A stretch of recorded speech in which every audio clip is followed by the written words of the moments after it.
Fala pessoal, bom dia. Acho que tá havendo uma confusão aí. Vamos lá, ninguém pega a gagueira. Não dá pra imitar meu tio e pegar. Não é porque meus pais falam isso que isso se torna verdade. Então, tomar cuidado.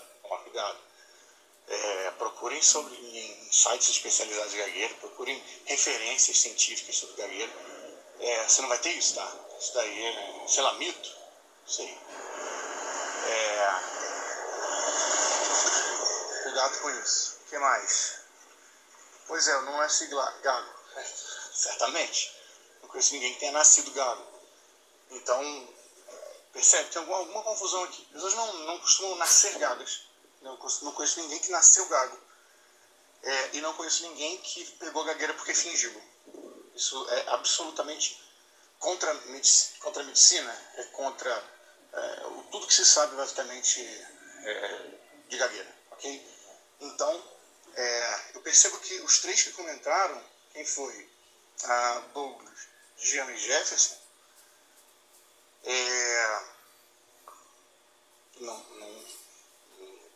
provavelmente não aprofundaram no assunto. E aí tem essa questão aí de piorar porque eu imitei. Bom, então assim, de algum lugar vocês pegaram uma informação absolutamente fantasiosa, ok? Primeiro, começa aí, cara. Começa derrubando esse tipo de compreensão que não ajuda, tá? Não ajuda. Esse tipo de compreensão pode atrapalhar vocês, porque é exatamente o tipo de compreensão que vai fazer com que a pessoa não atue com a atividade que eu pedi, que não tem absolutamente nada a ver com isso. Vamos voltar lá para cima, para o que eu falei. Gagueje de propósito na frente daquelas pessoas das quais você tem medo de gaguejar. Esse é um processo neurológico muito específico. Muito específico. Vou contar um caso. Uma pessoa chegou para mim e ela tinha medo de dirigir. Ela não conseguia passar na prova. E aí ela falou que ela tinha muito medo de deixar o carro morrer. E aí, com medo de deixar o carro morrer, fazia com que ela ficasse tremendo, fizesse mal os movimentos ali e acabava deixando o carro morrer. Porque ela ficava com muito medo de deixar o carro morrer. Ela foi no meu consultório e eu falei com ela assim, antes da prova, você tem alguma aula? Ela falou, tenho mais uma. Eu falei assim, bom, então você tem uma tarefa, deixar o carro morrer na aula de propósito 3 vezes. Aí ela falou, não, mas como assim? Vou deixar, o instrutor vai ver que eu estou deixando o carro morrer sim. Aí você vai estar fazendo de propósito. Ela deixou o carro morrer 3 vezes. Sabe o que aconteceu? O carro morrer deixou de ser um medo. Porque agora ela estava dominando o medo. Fazendo isso, ela ficou mais segura. Ela ficou mais tranquila. Foi lá, fez a prova e passou. Eu tenho inúmeros casos assim. Então, quando eu digo, nesse caso, vá lá e gagueje de propósito. Seu objetivo é fazer o outro ficar puto. No momento em que você está de propósito deixando o outro puto, primeiro, a gagueira deixa de ser o maior problema e o maior medo. Por quê? Porque eu estou fazendo de propósito. Tem como eu ter medo de uma parada que eu estou de propósito fazendo. Eu estou querendo isso.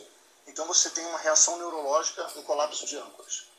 Beleza? É o primeiro ponto. Segundo, a pessoa está ficando nervosa. Mas ela está ficando nervosa. Eu não queria que ela ficasse nervosa. Ai meu Deus, a pessoa está ficando puta comigo. Não. Por quê? Porque eu estou fazendo de propósito para ela ficar puta. Então quando ela ficar puta, eu vou ficar feliz. Porque eu estou atingindo o meu objetivo. Então eu tenho tranquilidade, calma, felicidade, segurança. Tudo numa prática específica.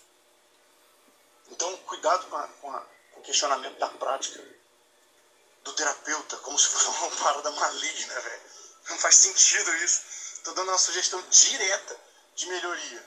E aí a pergunta é, se eu estou fazendo para piorar o paciente, ou que tipo de terapeuta retardado sou eu que estou sugerindo uma parada de piora? Não faz sentido, cara. Esse pensamento vai fazer vocês atrasarem o tratamento. Faz a parada, velho. Faz a parada. Vamos desfazer os mitos. Vamos em frente. Vamos fazer isso. O objetivo é segurança, tranquilidade. Fica seguro de si. Não se importar com o que os outros acham ou não. Entende? Se eu me importo com a pessoa que está chateada comigo, está nervosa, porque eu estou demorando para falar, no momento em que eu quero que ela fique, eu fico menos nervoso. A ideia é essa, eu fico menos me importando com a opinião do outro, porque eu estou meio que buscando que ela fique assim. Então, o que eu estou perdendo? Nada, estou ganhando. E aí você tem aí uma liberação de química absolutamente diferente, que vai colapsar com a química anterior. E então você vai ter um relaxamento muscular. E aí, a partir daí, começam os trabalhos para você poder falar cada vez mais fluente. Beleza? Se tiver mais alguma dúvida, não tem problema. Manda aqui, pergunta e eu vou respondendo. Show?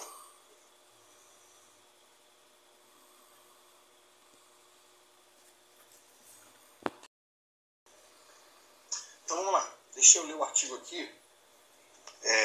Gravei o áudio inteirinho lendo o artigo e vi que o áudio travou. Vamos lá. Começa lá. A gagueira é uma desordem de comunicação oral que tem uma característica multidimensional. Multidimensional é que engloba muitos fatores. Muitos fatores. Muitos. Então, já não daria para dizer que é uma doença genética, porque senão estaria escrito aqui. A gagueira é uma desordem genética. Então, já sabemos que não dá para assumir isso. Porque existem muitos e muitos fatores que podem estar ali envolvidos para a geração da gagueira. A predisposição biológica no desenvolvimento da gagueira ainda não é bem compreendida. Então, mais uma vez, estou falando da Sociedade Brasileira de Fonoaudiologia, tá? Está assumindo aqui que não tem uma determinação de que a doença é genética ou que seja uma doença. Não tem. O que ele diz aqui? Não é nem bem compreendida. Como é que eu posso dizer que é genético se a sua própria Sociedade Brasileira de Fonoaudiologia está dizendo que isso não é bem compreendido? Mas contribuições genéticas para esta predisposição são reforçadas, tanto por agregação familiar, quanto a gagueira familiar, que tem aparecido na literatura há mais de 70 anos. O que ele está dizendo? Que por termos agregação familiar, famílias com gagueiras, pai e filho, avô e neto, reforçam a ideia de que é genético. Mas não tem como assumir que é. Mas, por ter na família, nós então reforçamos esta predisposição. Assim, procuramos estabelecer uma revisão quanto aos prováveis fatores genéticos envolvidos com a manifestação da gagueira. Veja de novo. Prováveis fatores genéticos. Pode ser que nem encontrem. Então, estamos falando de que existe a probabilidade de termos fatores genéticos envolvidos. Beleza. A identificação de genes relacionados à gagueira contribui significativamente para a sua compreensão. Certamente. Se nós encontrarmos os genes e quando a gagueira se forma, beleza. A questão é, não encontraram. O modelo exato de transmissão da herança genética para a gagueira ainda não está claramente definido. Poxa, então eu acho que é importante a gente tomar cuidado. Como é que eu vou dizer que gagueira é genética se o próprio artigo na Cielo assume que a herança genética não está claramente definida, não está definido. Nem eles sabem. Então eu acho legal a gente tomar cuidado, porque a gente pode passar a informação errada. Eu sei, os cientistas não ficaram sabendo aí.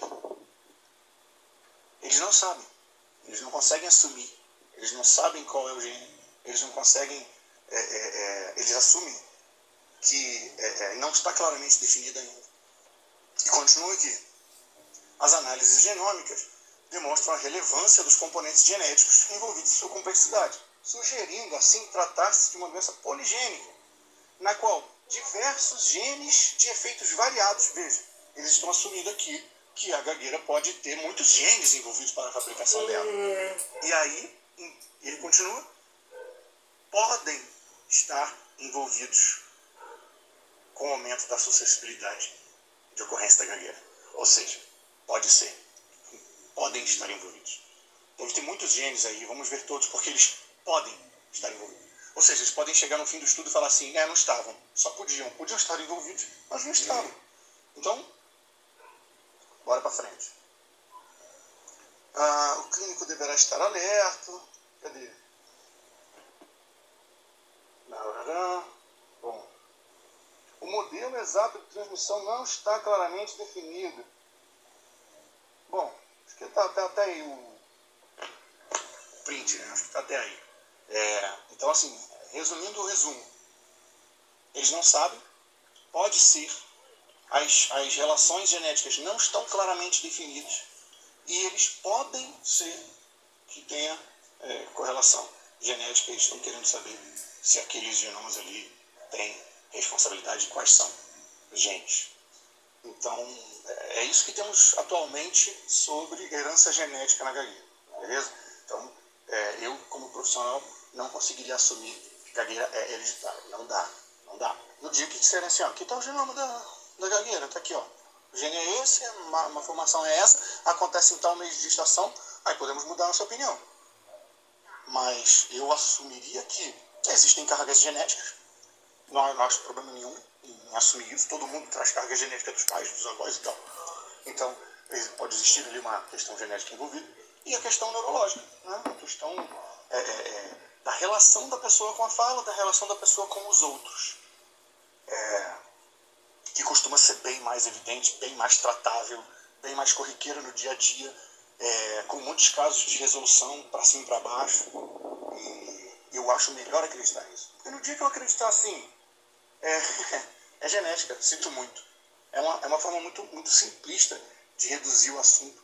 Porque, inclusive, faria o seguinte, retiraria da pessoa que gagueja a capacidade de resolver. Não tem como resolver, né? É genético. Pô, aí você descansa. Eu acho complicado. Eu acho que, apesar de poder ter influências genéticas, essa não é uma determinação, não é um determinante na vida de quem gagueja. Quem estuda isso.